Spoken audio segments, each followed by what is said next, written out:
Welcome to the Deep Dive. Today, we're looking at something pretty extraordinary. It's Bhutan's plan to, well, transform itself from a nation we think of for happiness and conservation into a global high-tech leader. It really is a mission on an unprecedented scale.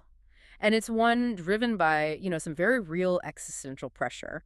We're basically charting how a small, landlocked Himalayan kingdom is trying to make an almost impossible leap. A leap, right, and it's a balancing act. You've got this deep spiritual identity and national sovereignty on one side. And on the other, these incredibly aggressive economic targets and a push for global tech leadership. Exactly. So our mission here is to analyze the foundations they're laying for this massive pivot. We're going to focus on their move towards secure, digital, and sovereign identity. We've been digging into their 13th five-year plan, the KPIs, their official digital economy strategy. And some recent reports on the, frankly, severe brain drain that is forcing the government's hand on this. This isn't a slow evolution. It feels more like a radical emergency transformation. Well, to really get the future they're aiming for, you absolutely have to understand the tension that defines their present. Okay, let's unpack that tension. Let's start with the philosophical pillar, because you can't talk about Bhutan without talking about gross national happiness, G&H. Right, and it's not just a nice idea, it's constitutionally enshrined. So any policy has to prioritize well-being, not just, material gain or GDP growth. And it gets measured, right? It's Yeah. not just an abstract concept. Oh, absolutely. It's measured across 9 very distinct domains, things you wouldn't normally see in a national plan, like psychological well-being, cultural diversity, and ecological diversity and resilience. The whole system is inspired by the Buddhist concept of the middle way, isn't it? It is. It's all about aiming for balance rather than extremes, which means, development can never just bulldoze culture or nature. That feels like a constitutional handcuff, in a way, because at the exact same time, the nation has laid out one of the most aggressive economic mandates I think we've ever seen in the region. Absolutely. The 13th five-year plan sets these monumental targets.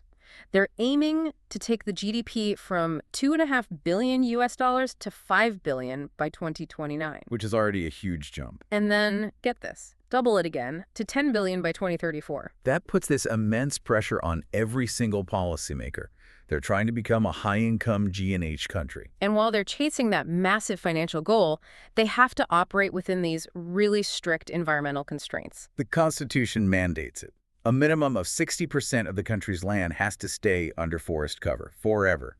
They're currently over 70%, which is how they stay carbon negative. So you see the problem. They can't just follow the old industrial path to hit those GDP numbers. It's impossible. That's why this leap into high-tech, high-value digital services is really their only viable path. But this urgency, as you said, isn't just about opportunity. It's driven by a crisis. An existential one. Okay, here's where it gets really compelling for me. Let's talk about the brain drain. According to our sources, an estimated 66,000 Bhutanese now live abroad. And you have to remember, this is a country with a population of less than 800,000. So that's almost 9% of the entire population. Wow. And the detail that really stands out is where they're going. Over 20,000 of them are in one city, Perth, Australia. 20,000 in Perth. That's not just migration. That's a concentrated exodus. It's a highly concentrated exodus of skilled labor. The Prime Minister himself has called it an existential threat. And you can see why. I mean, picture that kind of loss in terms of public services. The impact must be devastating. It is. The Ministry of Education is short over 1,100 teachers, and the Ministry of Health. They're facing a serious gap. We're talking 172 doctors and specialists short, and 824 nurses. That's the real cost, isn't it? Skilled professionals are just, they're leaving in droves. They are. And it's strange because the overall national unemployment rate is pretty low, around 3.2%. But that number is hiding the real problem. Right. Low national unemployment, but a crushing youth unemployment rate. It's at 17.8% for the 15 to 24 age group. So the question is, why are all the young people unemployed if the national rate is so low? A mismatch. A systemic mismatch. The core reasons you see cited are lack of adequate qualification and qualification mismatch. Our sources argue the centralized education curriculum has basically led to what they call diploma disease. Diploma disease. I love that phrase. Can you explain what that means in, practical terms for us? Sure. It means the system values academic paper qualifications way more than the practical or vocational skills needed in the real world. The curriculum is so centralized, it limits teacher creativity, and it fosters this social hierarchy where getting a degree, any degree, is the highest goal. So graduates leave the system having checked all the boxes. Exactly. But they don't have the actual competencies the modern job market is crying out for. So they get frustrated, they feel undervalued, and they leave the country. Okay, so this radical digital leap isn't just about profit. It's an emergency response to build an entirely new, high-value ecosystem that can finally keep and reward its own talent. That's the hope. So how are they laying that digital foundation? They're tackling this with world-class ambition, starting with their GovTech strategy. The 13th five-year plan aims to get their cybersecurity maturity from level 1, which is basically startup mode, Okay. all the way to level 4, which is designated as strategic. And they want to do that by 2029. What does moving to level 4 strategic actually mean for, say, an average citizen or an investor? It means they're moving from just basic reactive protection to becoming a proactive global standard setter.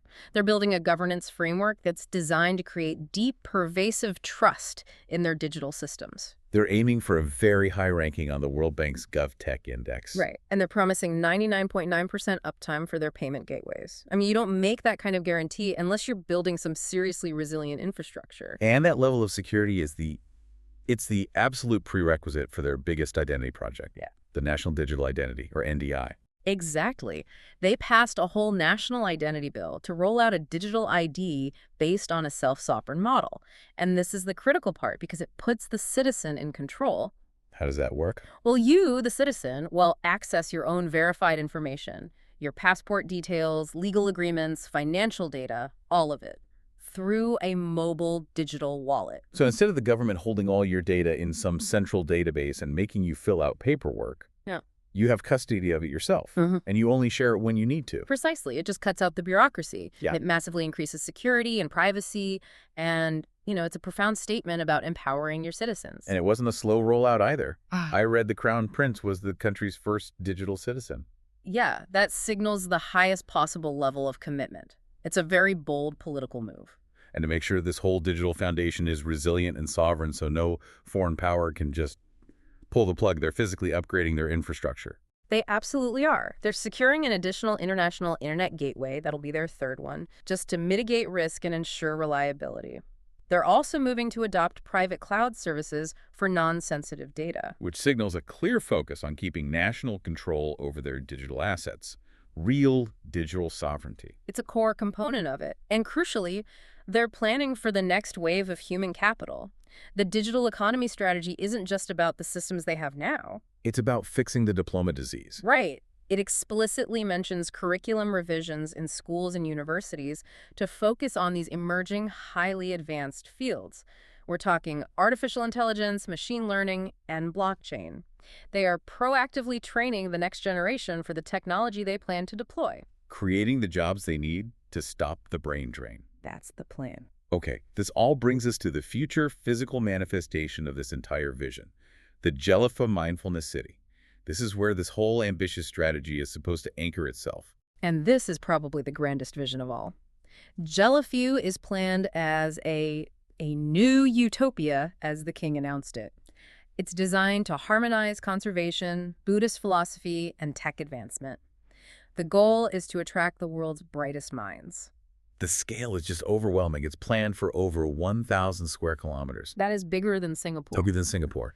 And it's going to have the country's second international airport to facilitate all those global connections. But a project of that size, it needs huge international investment. And the traditional G&H framework, with its focus on balance and harmony, it's not really designed for speed. So they created a kind of workaround. The Special Administrative Zone? Correct. The entire area will be declared a special administrative zone, and it will have its own laws and regulations. It's all designed to cut the red tape and attract foreign capital fast. So it's like a regulatory sandbox to accelerate growth, but without disrupting the core governance of the rest of the country. And they're doing all this under the banner of what they call conscious capitalism. And that phrase is very telling. It's not anti-capitalism, it's mindful capitalism. It's economic growth that's pursued only if it aligns with G&H values.